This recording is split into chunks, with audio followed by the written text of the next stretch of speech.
Arsenal 5, Crystal Palace 0. What could we say? What could we say? We're nearly back to our best, and after that break in Dubai, this is absolutely what we needed. And I don't want to come on here and be delusional. The reality is Crystal Palace coached their team to make it perfect for us. They played in a way very passive, and then when they did push up, they left gaps at the back, and they played perfectly into our hands. But listen, it is what it is. We're going to take those wins. When we're low on confidence, that's exactly what we need. And listen, man, welcome back to Nick J. Francis channel. We're going to talk about everything today. Big game, well-rested team, and Gabriel man of the match. Do you know what I mean? Gabriel man of the match. I mean, he got 1 goal. It should have been 2 in my opinion, but for the rest of the video, I'm going to refer to it as 2 goals because that's what it is. There were times in the game when it looked like it could be what we've seen before. We're dominating the ball, we're creating chances, but we can't quite get that finish. And it is the big centre-back to come up and get us over the line, not just once, but twice. And that is so crucial. That's what, when we're talking about leadership, that's what we're talking about. When we're talking about somebody that's gonna change the rhythm of the game, change the pace of the game, make something happen. And Gabriel showed today, it doesn't have to be Saka all the time. It doesn't have to be Ødegaard all the time. It's great, they're the key players, but it can be him. It could even be David Raya. David Raya setting up one of the goals himself by taking a quick throw and setting us away. I thought he was quite good today. You know, comfortable game for him, but did what he needed to do. And I think, is that his first clean sheet since signing for Arsenal? Maybe 1 clean sheet other than this one. So he hasn't had many clean sheets, and this is exactly what we need. And listen, the way we set up today, you know, I saw Trossard coming in, I saw Havertz coming in. You know, I was a little bit concerned, I'm not gonna lie, before the game. You know, I thought that we'd win, but I thought it would be a cagey affair. And it was, it started off that way. Like I say, it started off very similar to how games have started off before. Arteta has been coaching, some people would say he's been coaching 3 or 4-0 wins, but we just haven't got the goals over the line. Some people would say that's nonsense. If you don't score the goals, then he hasn't coached that type of win. That's just what it is. But we know that finishing has been our big problem, and it seems like we've waited 3 or 4 games and put all those missed opportunities together to smack 5 down on Crystal Palace today. But yeah, Gabriel I thought was immense. Not just going forward and getting those goals, but obviously defensively as well. He was really solid.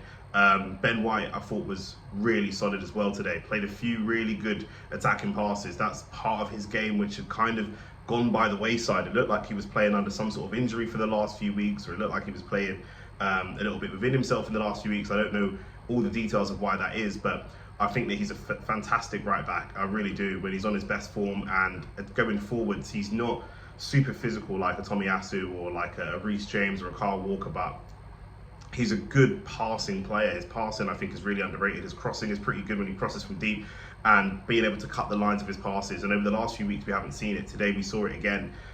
You know, back to, again, not quite his best, not quite Arsenal's best, but close, because I do think there's a couple of levels we can go up from this, not in terms of scoring 5-0, in terms of the way that Crystal Palace played. And what I mean by that is Crystal Palace didn't really sit, they didn't really come to score a lot of goals. They sat quite deep, and then when they did commit players forward for set pieces, we were able to hit them on the counter attack, because they commit, in my opinion, too many players forwards for corners for the speed of a Saka and a Jesus and these types of players to go and run in behind. Obviously we saw that again, Martinelli at the end of the game there.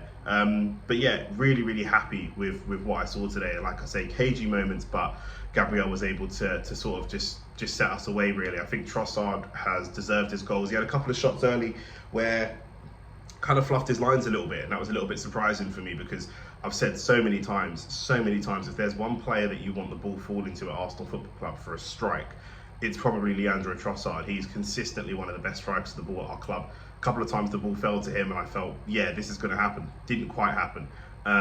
Fluffed his lines a couple of times, but listen, he got his goal in the end, and I think he really deserves a goal, because I think he's been very good in the minutes he's played, and he's been unfortunate not to play more minutes. We know Arteta trusts Saka and Martinelli so much that it's really difficult to displace those guys unless there's an injury or something really drastic happening. So, but Trossard got his start and did get his goal as well, did really well in the link up and stuff like that. And then we saw Martinelli and Smith Rowe come on. We saw Jesus make way for Eddie Nketiah, and Kiwior came on as well. And I don't know if Kiwior was originally going to come on for Zinchenko or Gabriel, but after putting in what I think is a man of the match performance, Gabriel pulled up and had a bit of a muscle injury, so he went off, and Kiwior took his position. So Zinchenko got to play again. Zinchenko also a little bit untidy. I think it took the team a little bit of time to kind of wake up.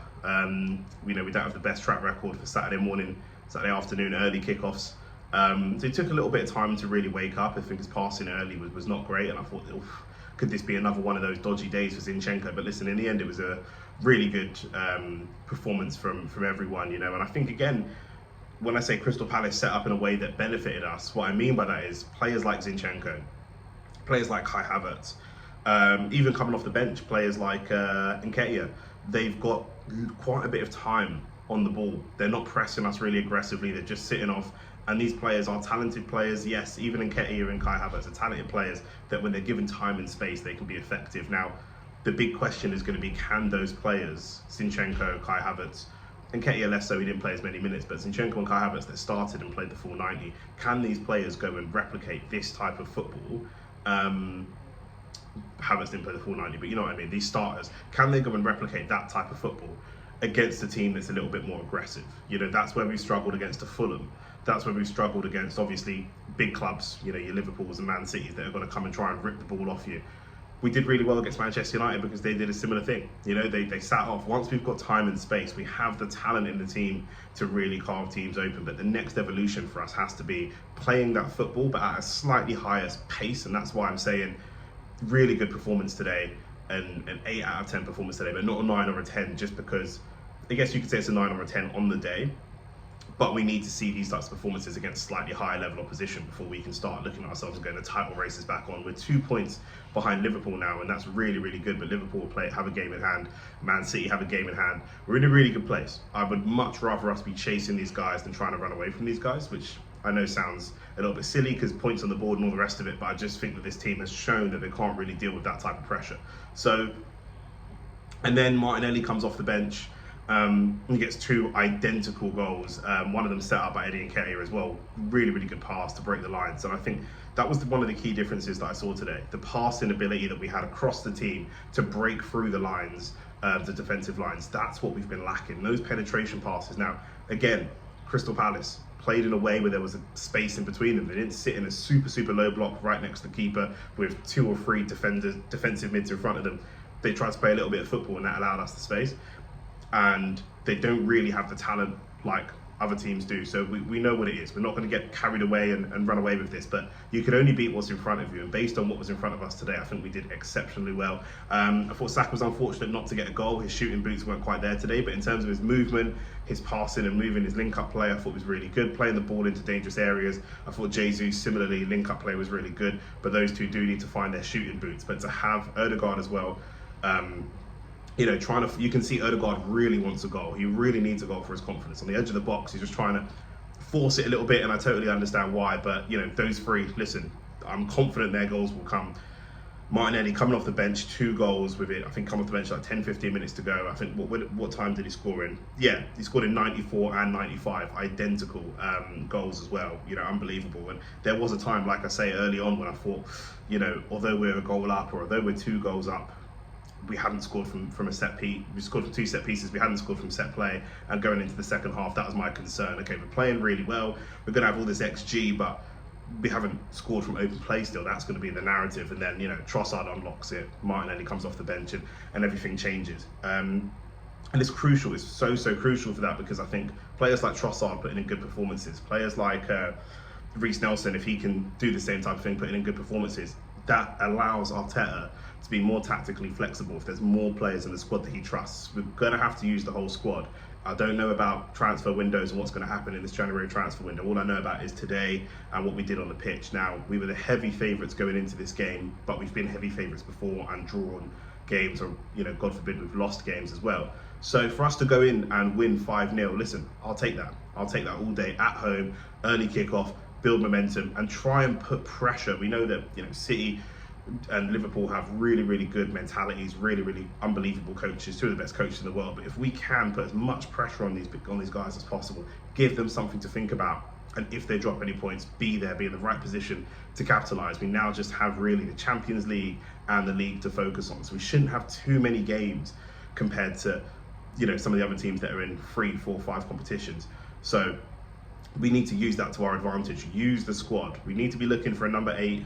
I know lots of people are saying a number 9. For me, I think a number 8 is really the priority, but we need to be looking for players in this January transfer window, and we need to not panic buy. We go and panic buy, we put them on big wages, and if it doesn't work out, we will really struggle to shift these guys. There are people that we've panic bought before in the January transfer window or in the summer, last minute, and we've spent 3-4 years of them trying to shift them and we can't.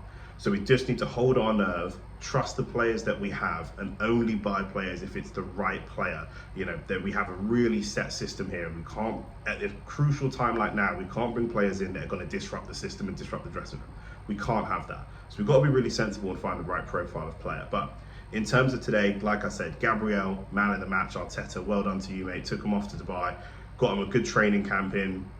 You can see some of the players look fairly well rested, and they've come back with a refreshed mentality. And sometimes you do need that. Sometimes you need that break, get away from the place where there's a bit of that trauma starting to build up, and come back fresh. And that looks like what we've done today. So can't say fairer than that. Unbelievable performance. So proud of the boys. We go again. We've got a nice long break as well. Next week, Tuesday, we play. So we go again. I want to see 4 or 5 goals every game now. We can do this. Come on, let's go.